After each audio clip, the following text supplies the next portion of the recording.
নমস্কার বন্ধুরা, এএসএম কিচেনের আরও একটি নতুন ব্লগে আপনাদের সবাইকে স্বাগত জানাই। আজকে আমরা বেগুন কাসুন্দি রান্না করে দেখাবো। আপনারা দেখতে থাকুন, প্রথম থেকে শেষ অবধি দেখার অনুরোধ রইল।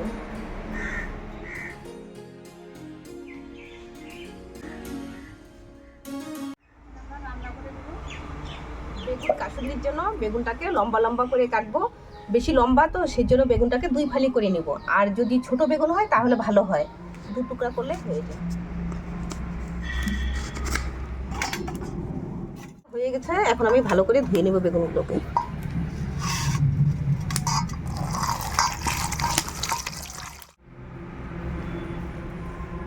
বেগুনে ভালো করে লবণ আর হলুদ মাখিয়ে নিব।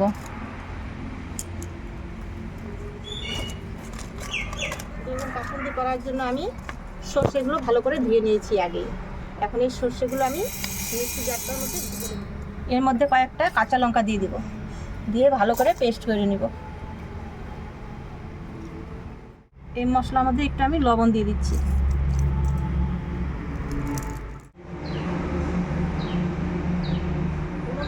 এখন আমি উনুনে কড়াইটা বসিয়ে দিচ্ছি। গরম হয়ে গেছে, কড়াইতে তেল ঢেলে দিব। এখন আমি বেগুনগুলো ভালো করে ভেজে নেব।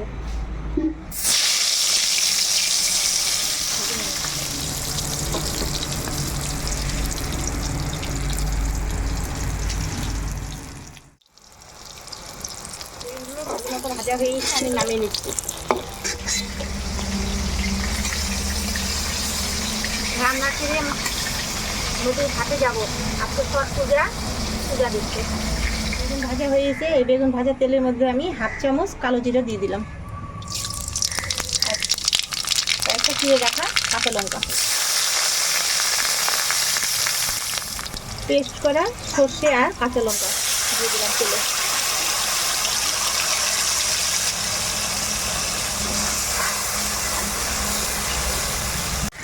একটু পরিমাণ মতো হলুদ দিব, একটু লবণ দিচ্ছি,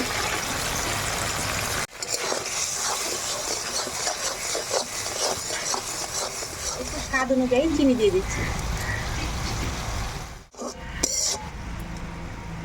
সর্ষেটা আমার ভালো মতো ভাজা হয়ে গেছে, এখন আমি ভাজা বেগুনগুলোর মধ্যে ছেড়ে দেব।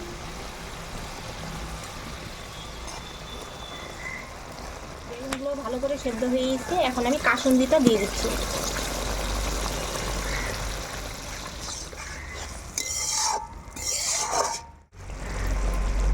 আমার বেগুন কাসুন্দি কমপ্লিট, আমি এখন নামিয়ে নেব।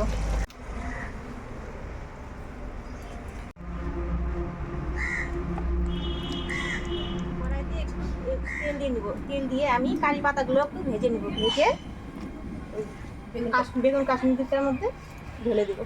কারি পাতাগুলো তেলে ছেড়ে দেবো।